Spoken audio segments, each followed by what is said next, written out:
தண்டைக்கால் எப்பொழுதும் நம்பியே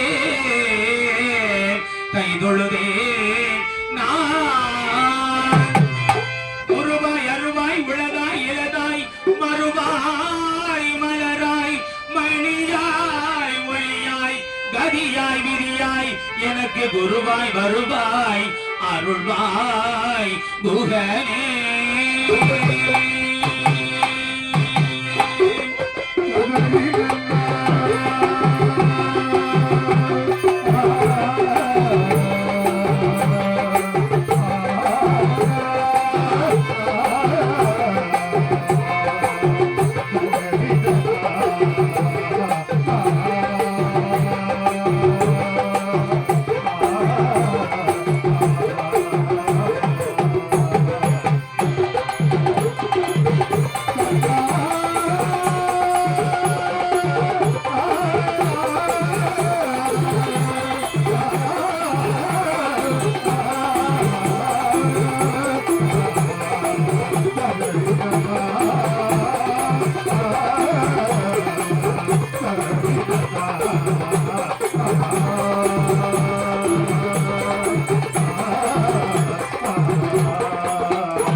கைத்தலம் நிறைகனி கைத்தல் நிறைகனி அப்பமுழவல் பொழி கப்பிய கரிமோகன் அடிவேடி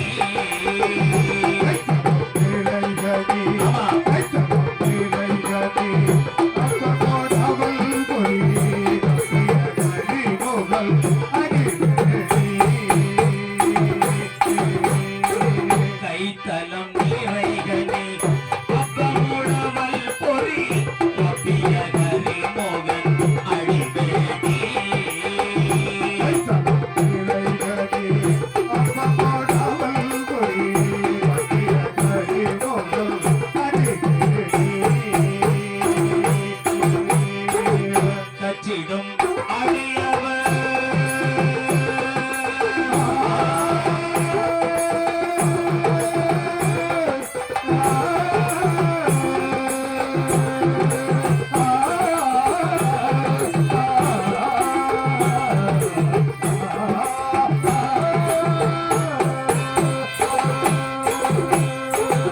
கற்றிடும் அடியவர் புத்தியில் உரைபவர்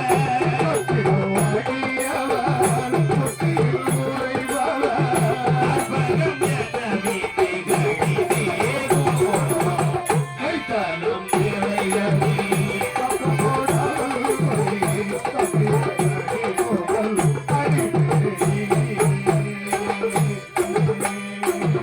மத்தமும் அதியமோ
சூழ்நிலை மகாபெரும் உலகத்திலே நமது ஆண்டோர்கள் சான்றோர்கள் அறிஞர் பெருமக்கள் வகுத்து தந்த முறைப்படி நாம் வணங்க வேண்டிய தெய்வங்களை நான்காக சொன்னார்கள்.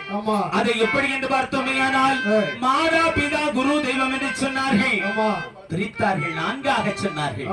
ஏன் எப்படி நான்காக சொன்னார்கள் என்று பார்த்தோமேயானால் முதலாவதாக தாயை சொன்னார்கள், பெற்ற தாயை சொல்லி இருக்கிறார்கள். ஏன் எப்படி தாயாரை சொன்னார்கள் என்று பார்த்தோமேயானால் 10 மாத காலம் கருவறையிலே சுமந்து பெற்ற தாயை ஒரு நாளும் மறக்கக்கூடாது என்பதற்காக உன்னதமான தெய்வமாக முதல் தாயை சொன்னார்கள். அப்பேற்பட்ட நம்முடைய தாயாரை இந்த அடியவன் ஆரையினாலும் மறந்தாலும்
தாய் பெற்ற குழந்தையை தந்தையார் வளர்க்க வேண்டும்.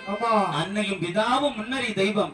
தாயில் சிறந்ததொரு கோவிலும் இல்லை, தந்தை சொல்லிக்க மந்திரம் இல்லை என்று சொன்னார்கள். தாயோடு அன்பு போய்விடும், தந்தையோடு கல்வி போய்விடும்.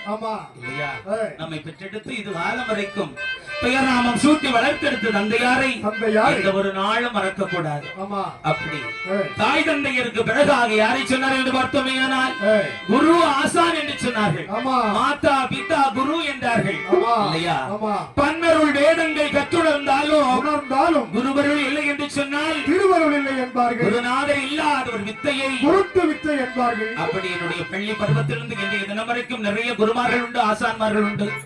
அத்தனை பேரையும் இந்த வேளையிலே அடிவணங்கி கொண்டு மட்டுமல்லாமல் பழமையான இந்த கிராமிய கலையான வெள்ளுப்பாட்டினை எனக்கு சொல்லிக் கொடுத்த எனது அன்பு தந்தையார் பி. முத்துகிருஷ்ணபிள்ளை அன்னாரை இந்த தொழிலின் குருவாக வணங்கிக் கொண்டு மட்டுமல்லாமல் நமது கன்னியாகுமரி மாவட்டத்திலே நமது சொந்த ஊரான கடுக்கரையிலே வாழ்ந்து மறைந்த தாத்தாமார்கள் கவி சக்கரவர்த்தி பெரும் புலவர் பெருமக்கள் கேவோ மகாதேவன் பிள்ளை அண்ணாவி அவர்களை வணங்கிக் கொண்டு கேவோ தங்கப்பா பிள்ளை அண்ணாவி அவர்களை வணங்கிக் கொண்டு இந்த பந்தலிலே வந்திருக்கக்கூடிய மகாபெரிய புலவர்கள், பெரியோர்கள், ஆண்டோர்கள், சான்றோர்கள், தாய்மார்கள் அத்தனை பேருக்கும் என்னுடைய வணக்கத்தை தெரிவித்துக் கொண்டு நாம் உறக்கமாகி மறந்தாலோ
கடைசியிலே சொன்னார்கள் அந்த தெய்வத்தை, நான்காவதாக சொன்னார்கள் அந்த ஆண்டவனை எம்பெருமான் ஈசனை சொன்னார்கள்.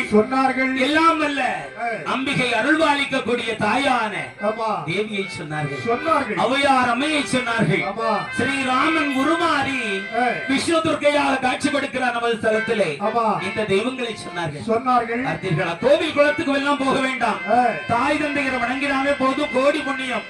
மாதா பிதா குரு தெய்வம் என்று கடைசியிலே சொன்னார்கள். அப்படி இருக்க இந்த லோகத்தில் உள்ள ஆண்டோர்கள் சான்றோர்கள் அறிஞர் பெருமக்கள் அத்துணை வீரையும் அடியவன் குருவாக வணங்கிக் கொண்டு இந்த ஒரு வேளையிலே ஒரு பக்கொருவரே குரு என்றால்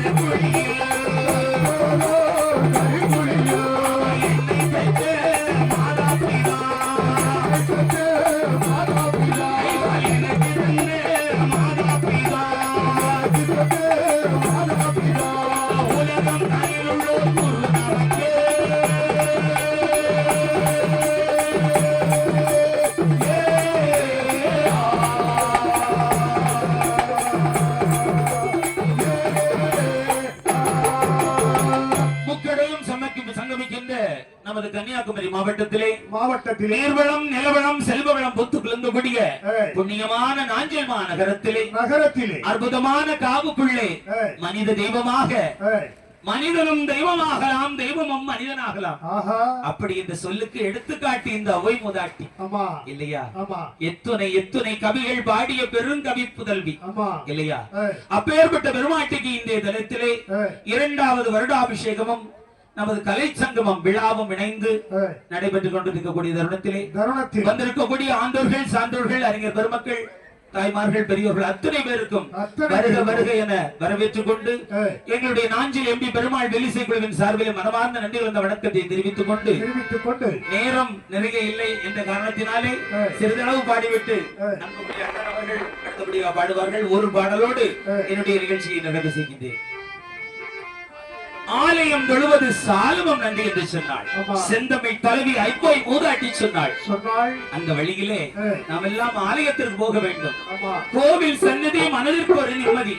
கோவில் இல்லாத ஊரிலே குடியிருக்கல் ஆகாது, கஷேத்திரம் இல்லாத ஸ்தலத்திலே ஜீவிக்க கூடாது என்று ஆண்டோர்கள் வாக்கு.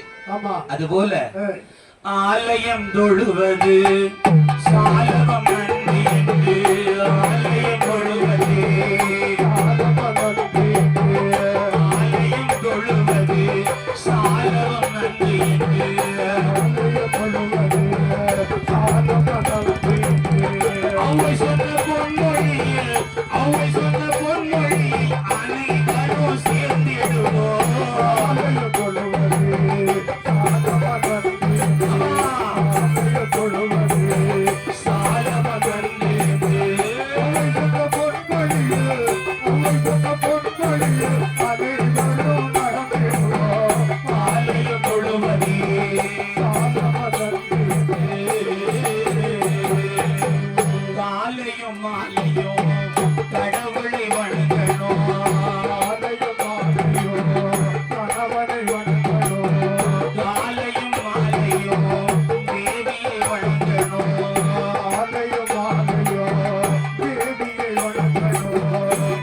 அம்மை சொன்ன பொன்மொழியே